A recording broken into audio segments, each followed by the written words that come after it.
Hi, everybody. Good evening. Welcome to Evoke Therapy Program's broadcast. I'm Dr. Brad Reedy. Today's August 18th, 2022. Tonight's broadcast, I'm going to review not just what happens and what it is, but really the clinical thinking behind each of the intensives that we host at Evoke Therapy Program. So I'll be talking about Finding You, which is our flagship program for individual adults coming together in groups of 6 or 7. Finding Connection, this is for couples, and then Finding Family. All of these are available online and in person, although the bulk of them are in person these days. And so this doesn't just simply devolve into a commercial for these, although I will tell you, if there was ever a commercial that I was going to pitch, this would be the commercial. As I've said, and I'll say at the outset here tonight, it's something that I've done 9 times myself in various fashions as a client and a couples participant. It's something that I've paid for, offered as a choice, as an elective choice for my adult children, for my business partners, and for several of our employees over the years and some friends. It's something that I believe in, something that I think can make a dramatic difference. The immersive experience of walking into this setting, in a group setting, and exploring our past and our history. So I'm going to talk a little bit about the theory tonight, so you understand why it's different or how it's different than individual outpatient therapy. And then I'm going to talk about the difference. The question I get asked so often is, which would be right for me? Most people tend to gravitate towards couples or family because oftentimes that's the issue that they have, the complaint that they have would be the clinical phrasing in their life, that they're having family problems with parenting a child who's struggling with mental health or addiction, or they're having problems in their marriage that they're trying to work through. The idea that I'm going to teach you tonight, that underneath that, the foundation of that, is really where the Finding You comes in, and talking about, again, where and when it would be appropriate to start off with a Finding Connection or Finding Family. So to give you a little bit of an outline of Finding You. Finding You is individual participants. They don't necessarily know each other. We don't allow for family members to come at the same time. We don't allow for couples to come at the same time. We tried that in the beginning, and what we found is that people end up trying to do couples work just naturally. So it's you're walking into the program with 6 other strangers. We host these at the Alpenglow Inn in Midway, Utah, which is near Park City, Utah. Everything is included in your stay. You have a comfortable room. You have your own bathroom. You have a host who takes care of all the food needs and the meals. All you have to do is show up with you, your clothes, and your toiletries, and you're ready to go. We can do some outdoor walks and activities lightly during the process, but this is not going to be a time where you're going to be working on your physical fitness. These go typically from Wednesday to Sunday, although we've experimented with different time spans. But you start off the first day and you go through some warm up, some intention setting, and then on the last day we finish at 2 p.m. in time to catch a flight to anywhere you need to go. So the idea is the central premise of Evoke's work. In our wilderness therapy program, we talk and teach about this. In all the parent education, the writing, the podcasting that I do, I talk about this all the time, that the answers, the issues, the dilemmas, the problems, the solutions are inside of the individual. I was trained as a marriage and family therapist.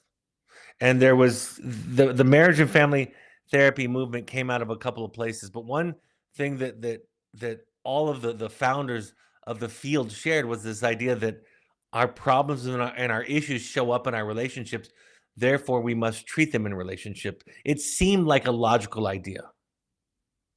But what I have found in my own work is that oftentimes if you work with individuals within a system, you can make as much or more progress as you can in couples or in families, because at times, no matter what we say, no matter what we think, when we show up to a couples therapy session or a family session, we can easily become distracted by what the other person needs to do.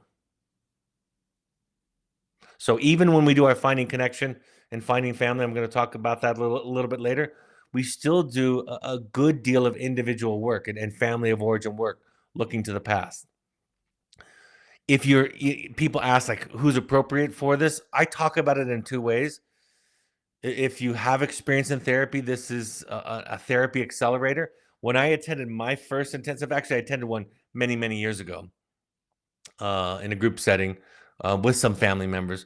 But when I attended my first one more recently in 2010, um, I'd been in therapy with my current therapist that I still see to this day for 11 years. So I wasn't new to the process, and I'd had some therapy and some program, like I said, participation years before that. And there was a part of me that thought, what's going to happen different or new? What qualitative addition is going to happen by going to this group? And I was absolutely blown away by it. The amount of time, there's part of it that is just the time. You spend a couple of days to 5 days in our Finding You program, and you get to work through issues. You get to come to some resolution, struggle again and ask questions again and get to the bottom of things. But there's something experiential about the group work. One thing I'm going to tell you, so many people are resistant and anxious with the fact that they're going to be walking into a program with a bunch of strangers. I remember my more recent first attendance at one of these. I actually found out just a couple of days before that one of my close friends and colleagues was going to be attending at the same time. And the only thing that we asked of the program that we were attending, because of course it wasn't ours, was that we not be in the same small group, that they keep us separate for the main work that we would be doing. And we both agreed to that and requested that, and they assured us that would be the case. And I remember meeting with him during one of our breaks. We happened to overlap. I was in one small group, he was in another small group, and we ended up meeting during our break time. And both of us came to the conclusion that we had wished we had been in the same group. There's something that happens in these that you cannot predict. You end up feeling an affection for other people, but also a sense of compassion and non-judgmental love from other people that is quite unique to this experience. I remember as a teenager, when I was forced into a group therapy session, one of the things that we did, which we do a version of at our programs, is I had a conversation with my father in an empty chair. He wasn't present. And I remember thinking my father had left. My parents had divorced when I was 8 years old. I was at the time of this particular intervention, 16 or 17. And I remember thinking, I've talked about this in therapy. I have some awareness of what this is. But the moment that the intervention started, that I started talking to that empty chair and imagining what I might say to my father, I was flooded with emotions. And I mean that in the positive, cathartic, and healthy way. My emotions came up out of nowhere. And I was able to, through the pain and the sadness and the grief, speak to this empty chair that was to represent my father. And I remember thinking, I didn't have that feeling before I came in here. I wasn't conscious of that energy that was in me, that was in my life prior to this intervention. And I remember even after the group, it seemed to be gone again. There's something about group work. There's something about doing your work in front of people and offering your story to people who can witness it in a non-judgmental way that is profound, that brings up more of the energy than if we're just talking about our father in individual therapy. The therapists at Evoke, the facilitators, make sure that the group is safe.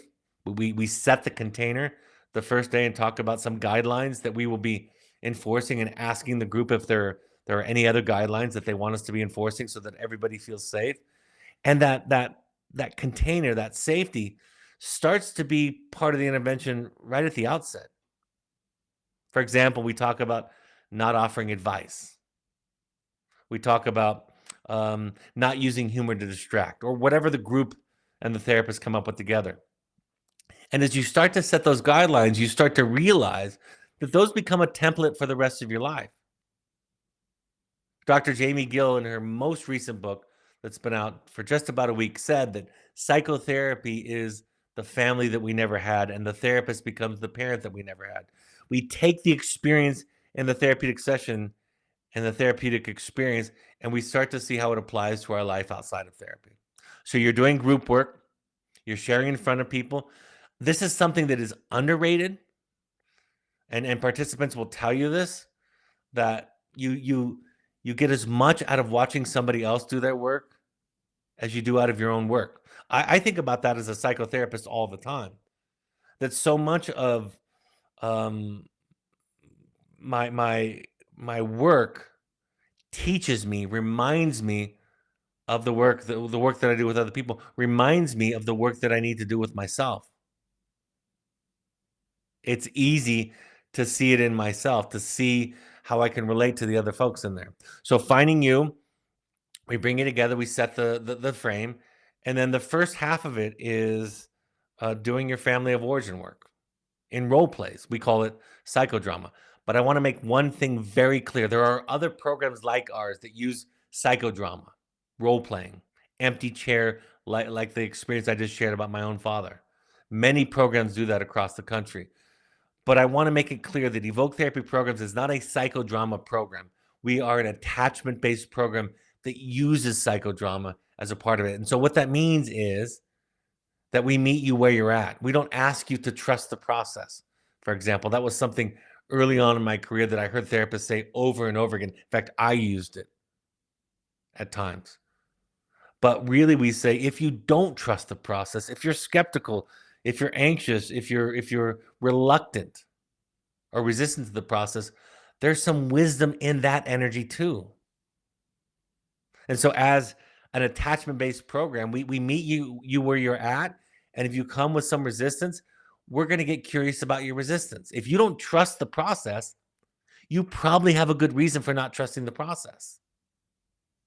And we want to spend some time listening to that. I have sat at finding yous that I facilitated where people have walked out of the room because they felt overwhelmed by emotion, or have shared in anxious anticipation of doing their work that they might want to leave. And in all cases, I've invited them to take care of themselves and the way that they need to, even if it includes leaving. But again, they don't leave because we allow them to come as they are. That's our motto, come as you are. So you come into this, we do that family of origin work. That's part of that's for you, ideally, but it's also helpful for us as facilitators because we watch how you respond to you say something, we ask you to imagine time traveling, going back to the parents of your adolescence or the parents of your uh, elementary school age self. Maybe 8 years old, 12 years old, you can actually pick the age. Go back in time to that time period and imagine yourself talking to your mother, father, and siblings, and eventually your younger self in that time period. And that can again, it brings up, it's incredible. Every time we do this, even though I explain it on the front end, somebody somehow volunteers to go first, eager to go first, or at least willing to go first. And the moment that the intervention starts, just like I described with my own process, you watch how the emotions come rushing into them. And they feel things that they didn't feel minutes ago as they imagine, for example, talking to their mother from 1982. So we ask you to talk to your mother from 1982, which again can be very valuable to bring up issues that we're not always conscious of. But this is where it gets magical. At some point, we ask you to reverse roles. You step into, if we're talking about your mother, you step into the role of your mother. The person that was playing the role of your mother now is you, current day you. And they repeat back what you just said, summarizing what you just said. And then we ask you, this is the magical moment in it. We say, what do you think your mother or father or sibling would have said to you if you had said that to him back in 1982, 1974, 1991? And then we learn. A lot of people say, I don't know what they would say. I'm not quite sure. And we say, just imagine. You don't have to be right. Just play around with an experiment. And then oftentimes people then kind of sink into it. And then they tell us what they imagine their mother, father, siblings might have said. And then we start to learn what it felt like to be in your childhood. And you start to remind yourself of what it felt like to be at that age. Some people get very emotional. For some people, it doesn't have to be emotional. Some people express gratitude. Some people express anger and hurt and grief. There's no right way to do it. We just want to know what it felt like to be you growing up. What were the patterns, the dynamics, the roles, the unspoken rules, the spoken rules? And after we go through that process for about an hour, hour and a half, the rest of the group is able to reflect, not to interpret or become junior therapists, but to say, this is how I could relate, or this is what came up for me as I was watching you talk to your parents and your younger self. So we take that becomes the first movement, the first half of the experience. In the second half of the experience, we invite you to ask one question, or to have one conversation, or to explore one dilemma you might be currently grappling with. We help you set that up and design what that might look like. It might look like a conversation. It might look like a group therapy session where you get to be the center of it. It might look like some kind of dance or movement piece. It can be just about anything. It could be art. We will help you design that. And what we all do, including you, is we help you see the relationship between those early childhood experiences, roles, the emotional climate that you grew up in. What I say is we get to see and have a taste of the soup that you were cooked in, and then we see its impact, for better and worse and everything in between, on the dilemma that you're struggling with today. And invariably, the insight pours out of all of us and into you. So it's an exploration of your childhood and its current impact on your life, your dilemmas, your question, your confusion, your depression, your anxiety, your self-medicating behaviors today. We don't try to fix you. We don't come around trying to make you be different. We give you, what I used to say to it is, we gently kind of reach inside of you with your permission and pull out who you are, how you're built, and we show it to you with love and compassion. And all along, you get to be the gatekeeper. In addition to that, we have mindfulness exercises, art therapy exercises. There's a lot of time in the evenings for you to commingle and socialize with the other group members. You're without electronics. There are no electronic devices for you to call or connect to the outside world or watch the news. And in that safe, dedicated, and sacred container, you feel like the world has just stopped and paused for a moment where you can look at yourself. By the end, I've said this before, when we give you your device back, just prior to your departure, you watch how everybody kind of goes away, right? Goes into their devices. So it is invariable that you'll be nervous leading up to it. I can't tell you how many times people have opted out, or at least express significant trepidation. I remember getting on the shuttle myself at my first one, even up to the ninth one that I participated in. There was some anxiety about coming in. But after settling into the process, I found it to be one of the richest and most rewarding experiences. And I took that information, and the subsequent 8 times that I did it, I took that information and I brought it back into my therapy. My therapy became richer. I will tell you, I think I have the best therapist in the world.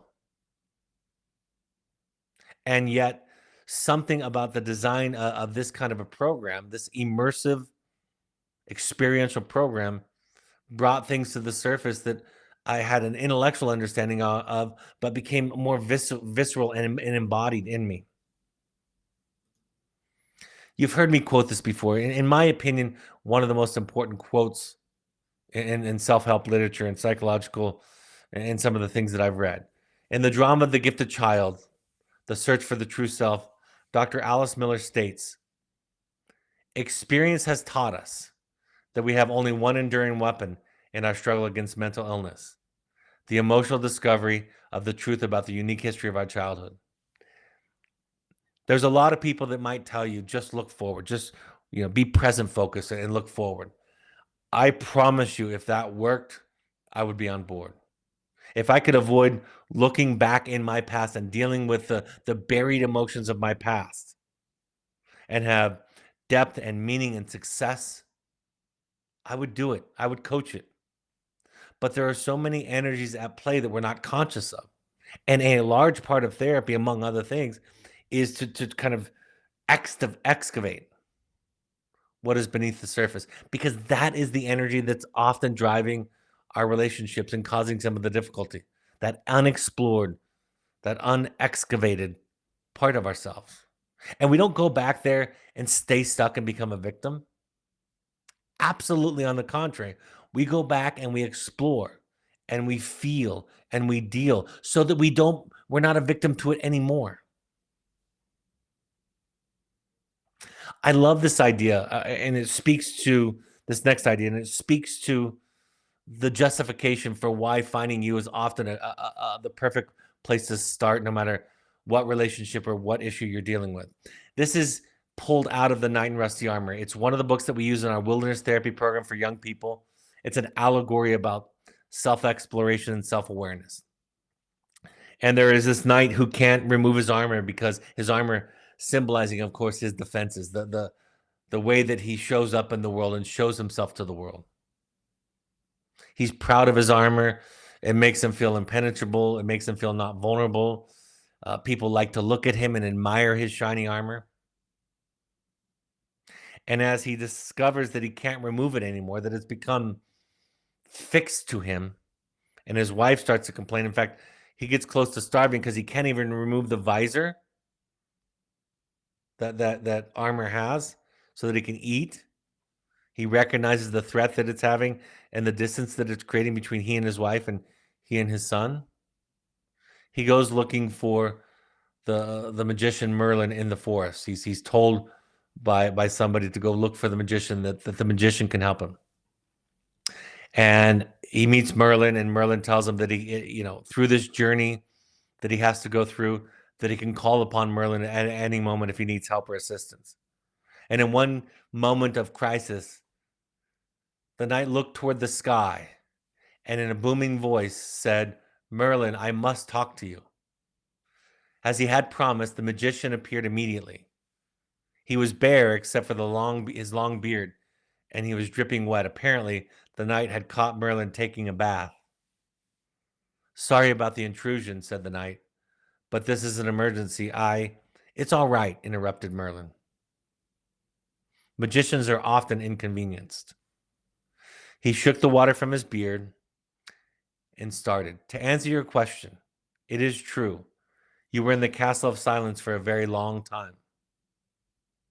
Merlin never failed to astound the knight. "How could you know I wanted to ask you that?" he said to Merlin. And Merlin answered simply, "Since I know myself, I can know you. We are all part of each other. We have a value at Evoke, something that we believe, not because somebody convinced us of it, but because we've experienced it ourselves. That the map for the journey ahead is found inside of us. That the final frontier, in the words of Star Trek, is not outer space, but in our own minds. And that when we know ourselves, we know others. I could have found hundreds of quotes. This is from an allegory about a knight in rusty armor. I could have quoted prophets, philosophers, poets, actors, actresses, painters, musicians. I could have pulled quotes from everywhere. It is the same story over and over again. It is what the research in attachment theory teaches us, which is the key to healthier, richer relationships with everybody, with everything for that matter, with every person, is found as we explore ourselves. As the oracle at Delphi said, know thyself. Because I know me, I know you. Carl Jung said, the best way to understand somebody's darkness is to understand yourself. All the enlightened folks that have ever walked and talked on earth have said the same thing. All the mystics say the same thing. And I know it might sound hokey if you don't have an experience with it. I know it might sound strange. And again, just like me, you'll feel somewhat disconnected from the richness of that exploration. And I suppose that's where the trust the process does come in. At some point, there's got to be a willingness to try it. And I would say try everything else first. Try every version of therapy and everything else first before you try this. Or try this now.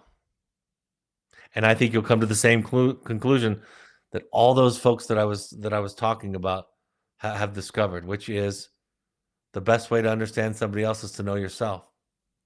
The best way to understand where you're stuck is to understand yourself. The best way to understand why your marriage is going sideways is through self-knowledge, self-awareness.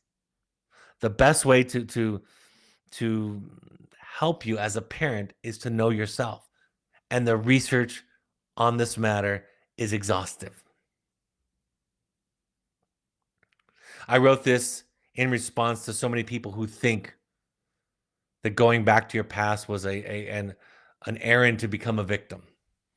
And I wrote, it's possible to look to our past, to our wounds, without falling into a victim's mindset. It's not a search for blame, but rather a search for understanding and self-compassion. Our aversion at looking to our past, to our parents, may be because we are trying to protect them. We are carrying around our parents' defenses.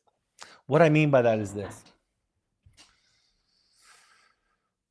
One of the folks who told us not to look backwards was our parents.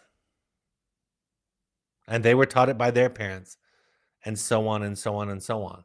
So in a sense, looking back, I read a book and I shared it with you last week where James Hollis, Dr. Hollis, was explaining that it's important for parents to understand that they are the principal contributor to the child's neuroses. We are a big deal to the child.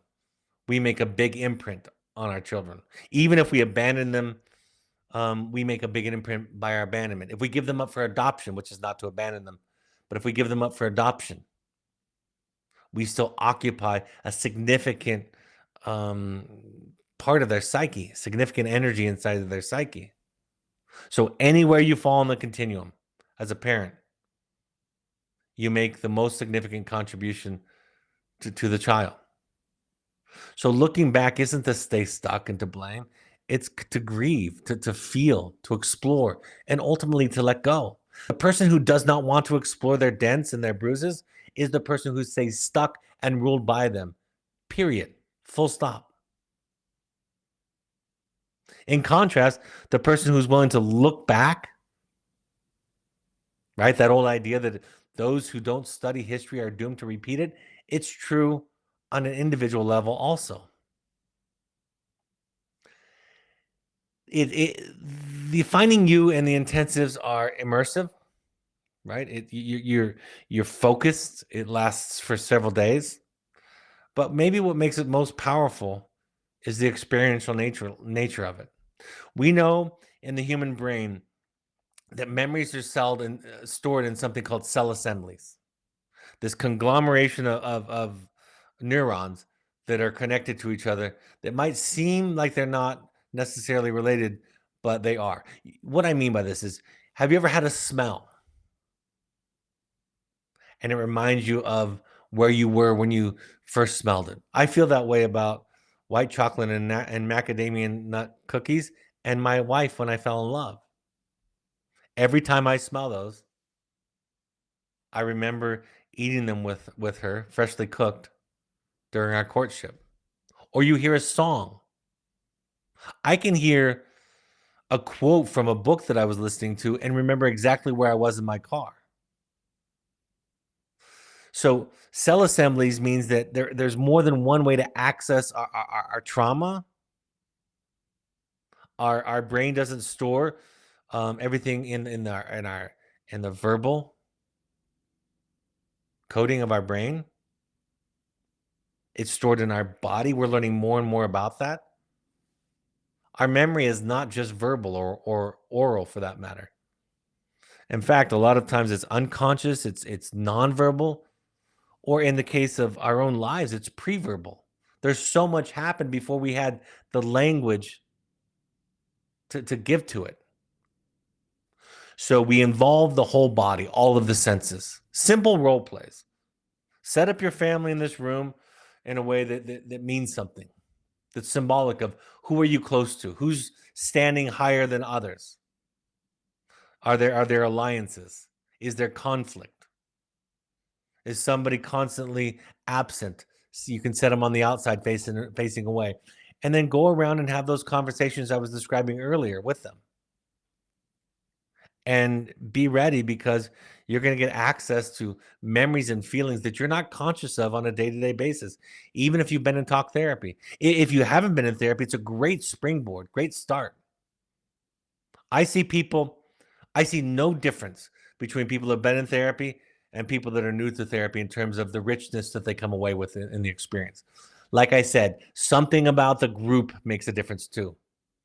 And because a good portion of the time you're one of the group members, like I said, you learn vicariously through other people's work. Gay Hendricks, or I think maybe it was Harville Hendricks. Harville Hendricks said, "We are wounded in relationship, and therefore we heal in relationship." So this idea of pulling yourself up for your bootstrap, or that to need other people is somehow a character deficit, is simply not true. We are social beings. My father might not be available to me for various reasons. He might have passed away. He might have nothing to do with therapy or anything I want to say that comes out of my therapy, whatever the reason. He might not be available to me. But that doesn't mean that I can't work out my issue in a conversation with my father, because I carry that conversation around inside of my head. And part of the experience of being healed in relationship is I have to have somebody see me, somebody understand me. When people ask me, you just don't know this until it happens to you. But when people ask me, how is it done? How does one heal? How does one grow? What I've learned is you find somebody who's a safe person. In my experience, finding an attachment-based therapist is a really great place to look and start. You find somebody who's looking to understand you and not fix you. If you want to know what an attachment-based therapist looks like, look at Fred Rogers. Look at what he said and what he talked about. Look at how he treated children. He never tried to get them to not be angry or not be scared. He normalized it for them. He gave them a voice. He used metaphors and puppets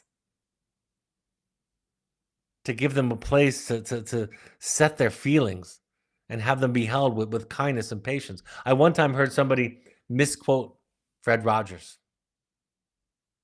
And it was something where he was trying to encourage a child to get over or pass some uncomfortable feelings. And somebody else said, I know Fred Rogers never said that, because Fred Rogers would have never told another person what they should feel. Anyway, back to my main point. You do this work in front of a therapist, a facilitator, who's skilled and trained in attachment-based therapy, the kind of therapy we do at Evoke. They make sure that the group is respectful in that container that we've created, and you heal.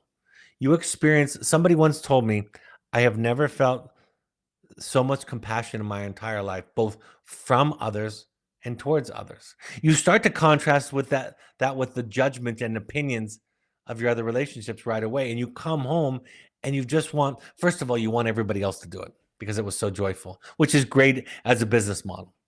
But what's even better than that, in my opinion, is when you come home and you go to the people that you were in conflict with and you say, I'm sorry for my part. And you don't do it from a place of fear or guilt or shame. You do it from a place of strength, of having been validated. Because people that are validated can apologize. People that are validated can own their part of it. I always say to parents, just own your part of it. If you're only 2% of the problem, which is almost never the case, but let's just say that it happens sometimes. You're 2% of the problem, and the other person, your child, your partner, is 98% of the problem. Take 100% responsibility for your 2%. But what gives somebody the wherewithal to take responsibility for themselves and the way that I'm describing when the other person is 98% responsible for the problem? Confidence, a sense of self, a sense of safety, a sense of having been validated with the idea, the feeling that I'm okay. And when you're okay, you can go to that person and say, I'm sorry for what I've done. You get to come in contact with your younger self. Some of you have heard about inner child work. We encourage you to have at least one conversation with your inner child. And there's also another exercise that we do that I don't want to tell you about because it's part of the unfolding of the process. So there's some inner child work. You learn to hear. Again, if you think, I don't know what I would say, I don't know what I would do, it'll come to you. And it'll come quickly. And sometimes not knowing is a different trauma response. I hear people say all the time, I don't remember my childhood. And part of what I've learned is that if you weren't seen and heard and validated, it doesn't register in your memory. And so this context where you get seen and heard brings it up from the bottom up. You come in contact with your younger self and you learn how to talk to them. And the younger self is the one who's really running the show anyway. As my therapist said, who worked in at the University of Utah for her entire career, she said we'd be sitting around the boardroom table, and I became aware of it at countless times and countless meetings and moments. That really what was being discussed was everybody's childhood issues. It's the same thing I find at work. It's the same thing that happens in my marriage. And because I've been invited to and have accepted the invitation to encounter that younger child, that energy that lives inside of me, that old wounding, that old messaging, then when it comes up, when I'm feeling it, I can recognize it and be gentle with it. What doesn't work for me, which I tried for most of my life, which I thought I was going to be helping people do as a therapist, I thought I was going to take the energies in our life that cause conflict and problems in relationship and at work and in our own individual happiness, and I thought I was going to help people cut those pieces out of them, get rid of those pieces. I imagine that we would pull the weed up by the roots and throw it in the garbage bin. That's not my experience of how it works. We're not symptom focused. We say to each individual who attends this, you have a good reason for doing what you're doing. Our job is going to be try to find it and understand it and reflect that back to you. Every relationship we have, like I described, mirrors in some way the relationship we have with ourselves. And again, the more aware of yourself that you become, you remember, there's a lot of examples, a lot of people. Gandhi was somebody brought their child to Gandhi and said, my child is addicted to sugar. Will you help them to get off of it? And Gandhi said, come back in a week. I might be getting the details wrong, but essentially this is the story. Come back in a week. And they left and they came back a week later. And then Gandhi had a conversation with the child and somebody asked him, why did you make them come back in a week? He said, I had to go off sugar myself. Attachment-based, I want to make this clear. This is important. Attachment-based therapy or analysis or psychodynamic theory, they're all kind of the same thing, just different names for the same thing. Attachment-based therapies is the only therapy that requires the therapist to do their own work. Not because some licensing body says that's the way it is, but because it doesn't work. You can do EMDR, you can do cognitive behavioral, you can do brain spotting, you can do action and commitment therapy, you can do a lot of therapy. Having just read the manual, dialectical behavioral therapy, you attend Marshall Linehan's trainings, there's some accountability, you learn the skills and the tools, and you can come out and you can dispense that therapy to the world. Attachment-based therapy isn't like that. You learn about yourself, and then that helps you to learn about the other person. The other person sitting in your office, not because some manual, some theory helped you to dissect it or label it in a different way. But you can understand them because you understand yourself, and we are more alike than we are different. I always say that for especially for finding family and finding connection, that every member of the family will be more successful if they come with the idea in mind, with the willingness to accept the possibility that there's something unconscious at play. I remember I was asking my business partner some time ago about something. I asked him about a reaction he was having, an opinion that he had about a disagreement that we were grappling with together. And I asked him, is there anything else in there that are you upset with me, angry with me that's coming up in this disagreement? He said quickly, no, absolutely not. And I paused and I said, I meant unconsciously, because I'm getting some energy that doesn't feel like it fits the situation. As they say in Al-Anon, if it's hysterical, it's historical. I believe to come to finding family or a finding connection, that it's successful only to the extent that all of the participants, all of the adult participants, it's okay if the children aren't there yet. I'll talk about that in a little bit, but that everybody's open to the idea that there's something unconscious contributing to the dynamics. You learn to know and sit with yourself. And through the attachment-based safety, the attachment-based container, you're able to walk past the sentinels of guilt and shame. Remember this. In attachment-based therapy, what I call psychotherapy, and therapy, resistance is not something to get through or past or over. Resistance is the thing. If there's no resistance, then new ideas and insights would just flow from teacher to student. In fact, if there was no resistance, I could give you a book. I would give you the audacity to be you and say, just follow this, or one of James Hollis's books, or J.D. Gill's books. But we have resistance for a good reason. We have wounds. We have injuries. We have fears. And we have to work through that. And sometimes just hearing yourself say it. The world might not change. One of the mistakes I made early on in my practice as a client in therapy is that I thought somehow the therapist was going to equip me with tools and insights and clever manipulations to change the world around me. I spent years believing that. I probably wouldn't have articulated it that way because I couldn't see it until it was gone, until I found something else. And what I came to realize is that I had to change.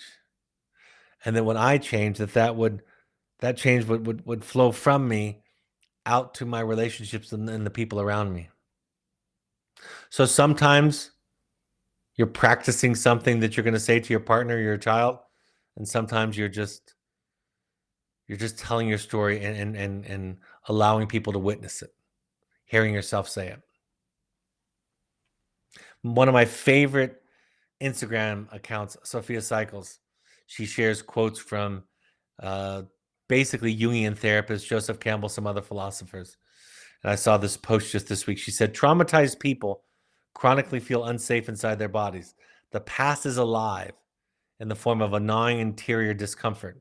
Their bodies are constantly bombarded by visceral warning signs. And in an attempt to control these processes, they often become expert at ignoring their gut feelings and numbing awareness of what is played out inside. they learn to hide from themselves. This is from a book, The Body Keeps the Score by Bessel van der Kolk, MD. Finding you, finding connection, and finding family is a way of excavating that energy. We can do some somatic work with you to help you recognize it in your body. But by participating in a kind of therapy that involves all of your senses and your movement, you get access to things that simple talk, oral, verbal therapy wouldn't give you access to. This is something I wrote in the Journey of the Rogue Parent. After I finished my first, more recent intensive in 2010, and I shared the story, the format of that I just shared with you. This is what I wrote in the first chapter. As we sat together, we came to know each other and ourselves better than we had 6 days before. Not everything was healed or resolved, but we were able to recognize the origins of our issues. This self-knowledge offered us the ability to forgive ourselves. Of course, you put a lot of weight on what others think of you. They told me after we had acted out some role plays from my early years. That is how you survive childhood. Along with forgiveness came the invitation to move on.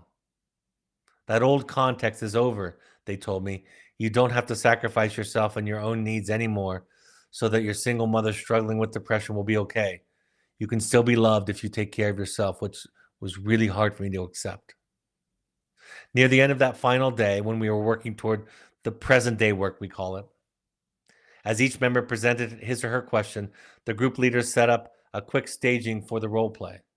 The first group member started with the question, how do I deal with my alcoholic husband? From there, the group leader encouraged her to answer questions like, how do you feel and what do you want? Then the group member was encouraged to find their truth and speak it regardless of the reaction from the other character being portrayed. As it drew closer to my turn, it dawned on me that I already knew what I needed to do, and that the answer had been there all along. I wasn't confused. I was afraid.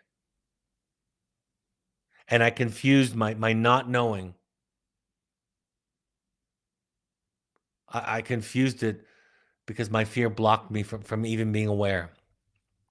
I'd been hiding the answers behind the needs, wants, and expectations of others because I had learned when I was young that this was what I had to do in order to survive. This self-exploration during my week at the seminar or the workshop, the intensive, made its impact clear, crystal clear. The question is not the question. The real question was and is, who am I and what do I want? Through this process, I found myself. The root of the self is almost always found through another person. When someone else finds us, we find ourselves. Joseph Campbell observes that the quester, the person setting out on this heroic journey to find themselves, the quester is precisely a person who has failed because his or her life does not work. Interior difficulties force questers to reorganize their life on a higher level, to become, out of necessity, adept at the art of living. I want to make a comment here, in case you think you're too healthy or too sick for the process. What I have learned is the healthier, the more resourceful you are, the more you'll get out of it. But for those of you that might be suffering more acutely, that relief that happens from this experience will be like the entire sun is shining on you. When we are seen, heard, understood, and found, we find ourselves. This is the way.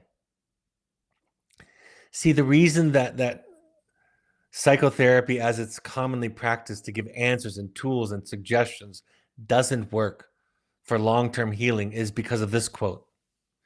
Any resolution, James Hollis says, any seeming resolution today will have to be revised tomorrow.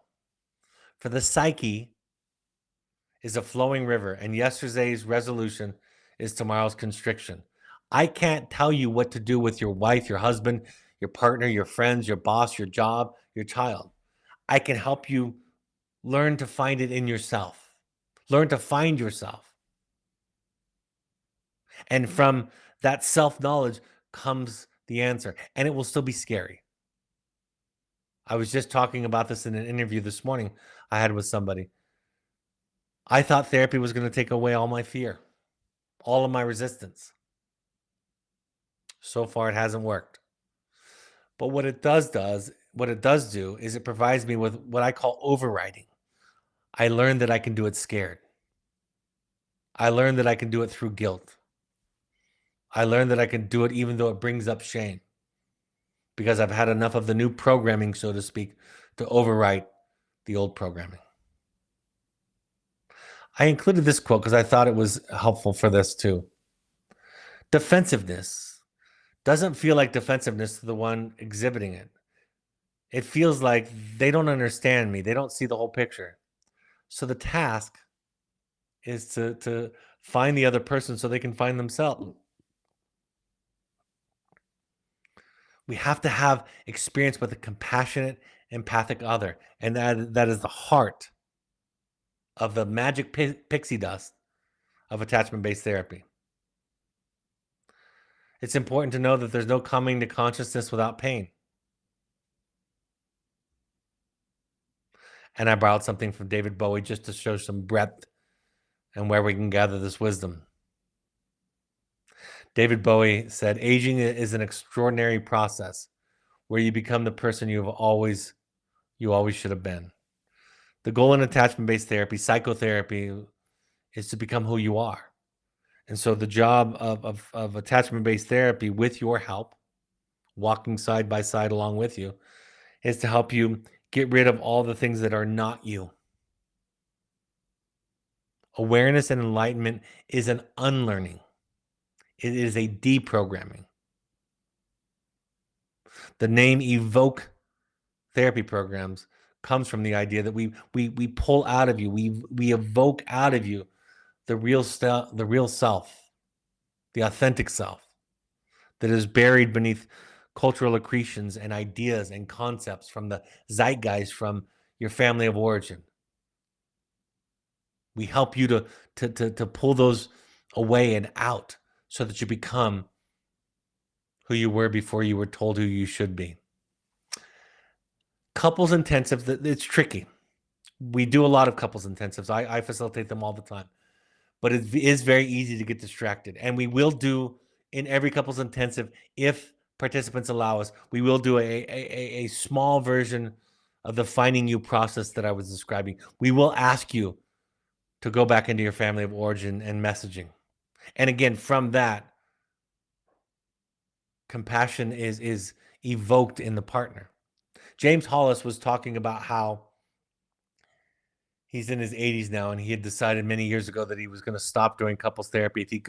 He said, if I could go back, I wouldn't do any couples therapy. Funny thing is, my wife and I, before we did our couples intensives, reached out to him, and he said he wasn't doing it anymore many years ago. At any rate, it's easy to think that the solution is in them changing. Believe me, I get tempted by that idea on a daily, if not a weekly, if not a daily process. But of course, we know intellectually that's not the answer. So we look at the family of origin, and then it helps us understand what's going wrong in our relationship. I always say that if you had a couple that was contemplating divorce, breaking up, if you could take me back to their courtship, to when they fell madly in love with each other, I would be able to find in those early moments, those early processes, the seeds that eventually led to the divorce or the potential breakup. It's all in there. We have to come with an understanding that there's something for us. We're contributing to it in some way.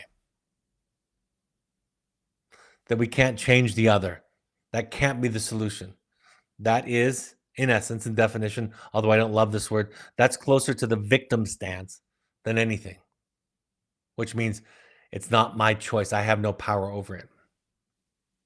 In intimacy, there are two tasks. I was thinking about this. I was going to write something poetic about this the other day. In so many couples, one person is touched with the gift to speak, their mind. And one person is often gifted with the gift to listen. And usually the listener is not very good at talking, is better at putting their needs aside so that they can listen. And usually the talker is not very good at listening, feeling often traumatized when their partner is sharing something difficult. So if you're the one complaining that my spouse isn't talking about their feelings, what we help you to see is, what are you doing to contribute to that? The very problem that you're complaining about, what's your contribution to that? And I cannot tell you how many, it's often men, although it could be both genders, any gender. I cannot tell you how many men have been dragged into a couples intensive and have said at some point, if I knew it was going to be this good, if I knew I was going to be heard, if I knew I wasn't going to be the identified patient in the marriage and that we were going to share an equal burden for the struggles that we're having, I would have come years ago. But I expected, like many who get dragged into couples counseling expect, to be the problem, to have the focus be on me. I was listening to Terry Real, I think is his name. He's a very popular psychologist. He talks about that, blaming the one who is nonverbal about their emotions, often men. He refers to him. He refers to him as mostly men. But men have been punished for feeling. They've been shamed for feeling. They're not as well equipped as women are in emotional language and dialogue. And again, I want to be clear that it's both genders, all genders. But intimacy, there's so much Brene Brown talks about, there's so much press that's given to saying the vulnerable thing. I will tell you this. While talking gets all the press, I want to be clear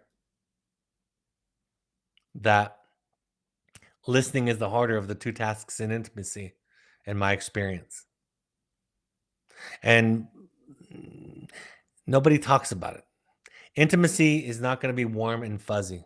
There'll be some parts of it that are warm and fuzzy. And oftentimes, you work your way to that. But intimacy is terrifying, painful, frustrating. It produces, that's why we avoid it. We don't avoid it because we want to avoid wonderful, connected relationships. We avoid it because it hurts. And when we are asked to listen to somebody tell us their crazy story about what's going on, it reminds us of our early childhood trauma where our voice wasn't heard. We want to respond, we want to react, we want to explain ourselves. We don't experience ourselves as defensive. We explain ourselves as being misunderstood. There's giving and taking in relationship. And remember, the talker in an exchange is taking, and the listener is giving. It's not 100% true, but that tends to be the case. The talker is the taker, and the listener is the giver. We have to learn to take back our projections. This idea that, like Hollis talks about, that our spouse is going to save us, make us happy, fulfill all of our needs. Even most marriage vows are replete with pathological, arguably psychotic ideas. Two becoming one. I used to call my wife, I talk about this in The Audacity of You, I used to call her my everything. That's an insane notion. Now I call her in my phone when she calls, she's my favorite other. Sounds a little bit clinical, I know, but it reminds me of our relationship. We take back our projections of the other. The idea that our spouse can save us from ourselves. And you learn what your project is. This happens in finding family and finding you for that matter. And your project is it's not even to fix the marriage. In fact, one of the things I tell couples is divorce has to be an option, at least theoretically. Otherwise, there's no accountability and you just have to suffer any amount of abuse that's given to you. But you have to realize, what's my project? Me, I'm a better listener than I am a talker in my intimate relationships. So I have to learn to fight. My wife is a better talker than she is a listener. She has to work on listening. I don't focus on her listening and she doesn't focus on my talking. I focus on my talking. She focuses on her listening. What's my project? If my son or daughter or child is not speaking, what am I doing that's making it unsafe for them? If people are having a difficult time listening to me, how can I say it in a way that feels a little bit safer for them? So many people ask in marriage, I don't want to be a doormat, but I also don't want to be too rigid and demanding. I've had folks ask me, what's too much? The answer to that is you. You are the answer to that question. Who you are is the answer to that question. I can't tell you. If your spouse is drinking and you want to leave, you can leave. If your spouse doesn't go to church and for you that's a deal breaker, you're allowed to have that. You get to decide. And there's no external person that can tell you. They can simply ask you questions and provide a safe space for you to find your truth. The pursuer, the one who's doing all the talking, they realize they have a new project, and that is to listen. The distancer, the one who listens, doesn't say a lot, doesn't express vulnerable feelings. They learn that they have to take some risks and deal with the fact that they might not get what they want. The minute you say something, a truth, you're not in control anymore. I wrote this the other day, sharing it here in the context of finding connection. Romantic love is the discovery of a home that never was. And when the projections fall away, as they must, the work for an enduring love begins. I believe that soulmates are something that is made between two people. It's something you earn. I've heard stories where it happens for people magically. I just don't have that experience in my own life and don't have that experience professionally. Maybe those people just never come to therapy because everything works perfectly for them. Once we get past romantic love, the work for an enduring love begins, and it means you have to work out your issues. James Hollis, when he decided that he said, if I were going to do therapy again, I would give these 7 questions. I'll go over them real quickly before I go to finding connection, finding family. He said, I would ask each party in the relationship to pull back, reflect a while, and then convey their private and deepest fears.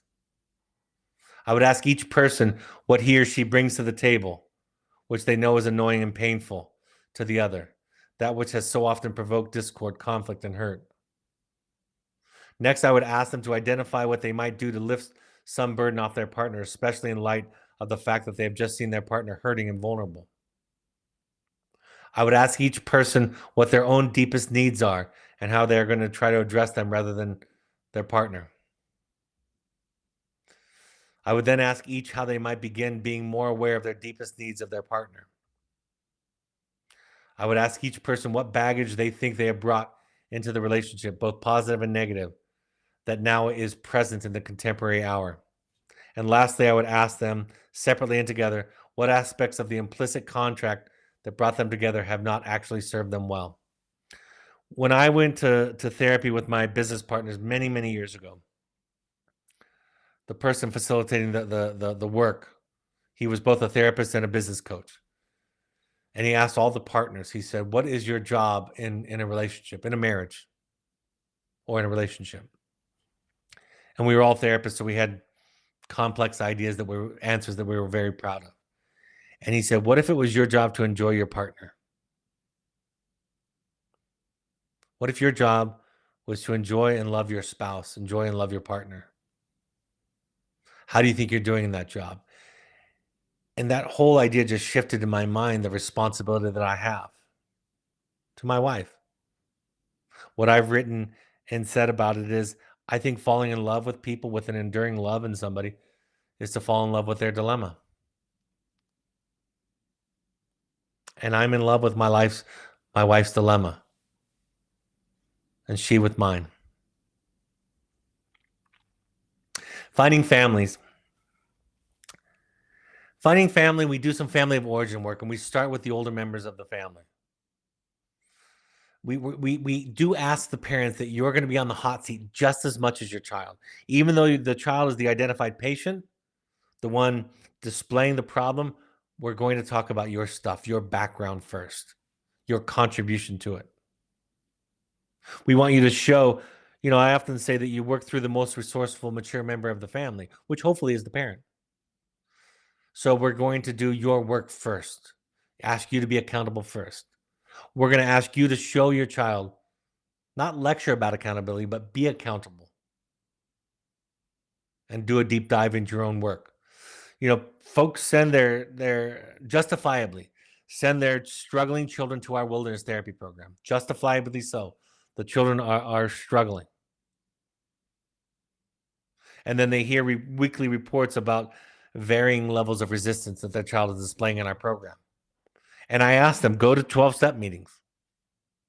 Go to Al-Anon, go to Codependence Anonymous, go to Families Anonymous.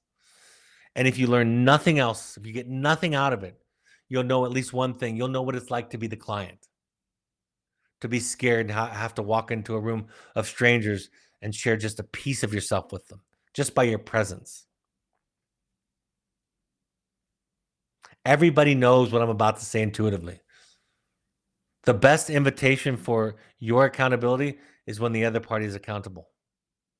The best thing you can do to encourage accountability, to encourage your child to allow their human vulnerable self to be present, is to show and display your human vulnerable self. We want to see your contribution to the presenting problem, taking 100% responsibility for the 2% of the problem. And most of the time, we're more than 2% responsible. In fact, sometimes we're the 98%. When finding family goes well, it's when the parents have been willing to do their work and the parents walk away, just like the couples. The parent walks away with a totally new project. They will come often and say, I came here thinking you were going to fix the family relationship, fix my child. I didn't know that that's what I came for, but that's in fact what I came for, now that I reflect on it. But what I realize is I have a new project, and the new project is me. And I'm giving up the old project, which is fixing them. That's what parents say when it goes well. And I have hope and optimism because now I know where the problem and the solution lie in me. Now I know what I can and can't control. Now I know what I'm powerless over.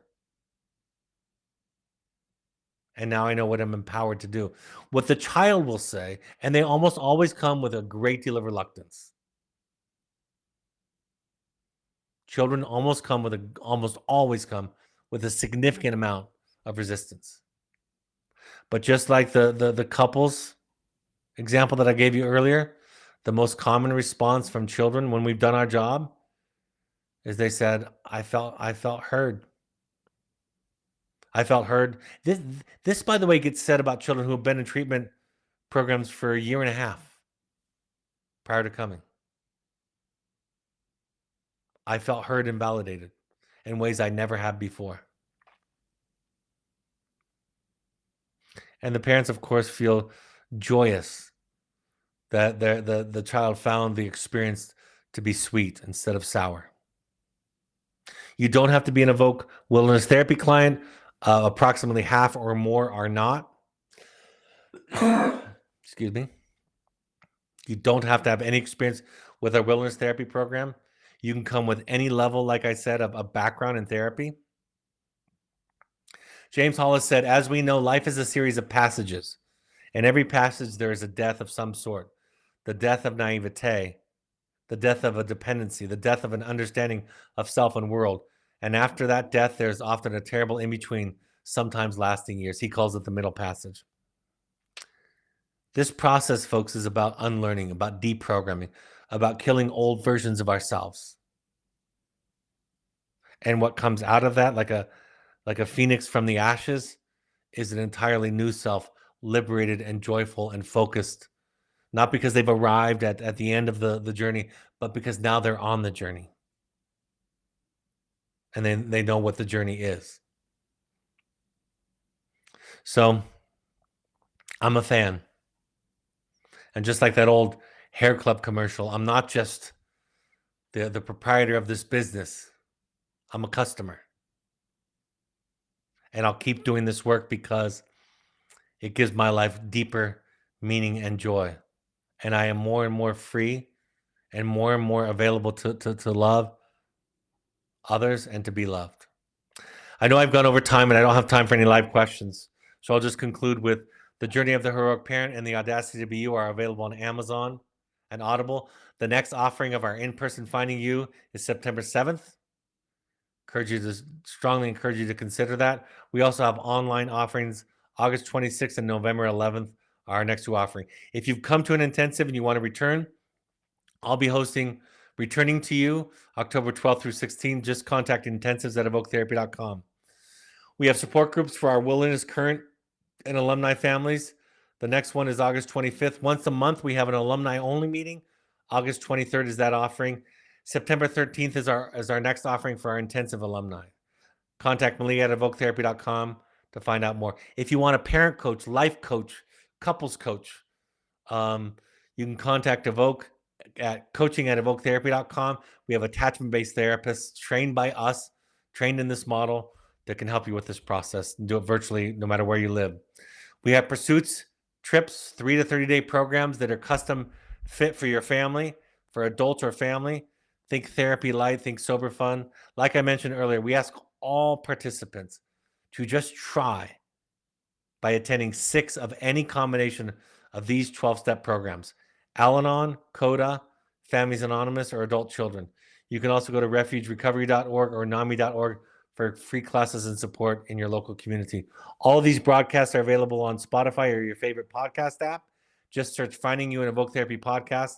You can also go to soundcloud.com, or you can find the video versions of these on Evoke's YouTube channel. You can find Evoke Therapy programs and me, Dr. Brad Reedy, on Twitter and Instagram using the handles at Evoke Therapy and at Dr. Brad Reedy, respectively. Or you can find the Intensives program on Instagram using the handle at Evoke Therapy Intensives. On Facebook, you can find us by searching Evoke Therapy programs or Evoke Therapy Intensives. And we have a blog that has new content each week that is curated by Malia. She does a wonderful job with that. If you would like to give back and help people that can't afford treatment or therapy, our charitable partners are choosementalhealth.org, Sky's the Limit Fund.org, and EvokeFamilyFoundation.org. My next broadcast will be August 23rd. That's next week, 6:30 p.m. Mountain Time, where I'll be taking a live Q&A. Any questions left over from this one, anything you want to talk to, you can invite family and friends and siblings to that if you'd like to, or bring questions from them to me, and I'll do my best to answer them. As always, folks, thank you for being willing to do your work. If you want to do a deep dive into it, I've given you what is my best effort, my best tool, the thing that I've designed, that I know the best to help people. And that's our intensive program. I think that it will do as much to help your child and your marriage and your relationships as anything you could send them to. So thanks for being willing to do your work. The only thing you could do is work on yourself to help others. And the fact that you show up to these lets me know that you're doing your work. And so I thank you for it on behalf of them. Have a great week, and I'll talk to you next time. Bye-bye.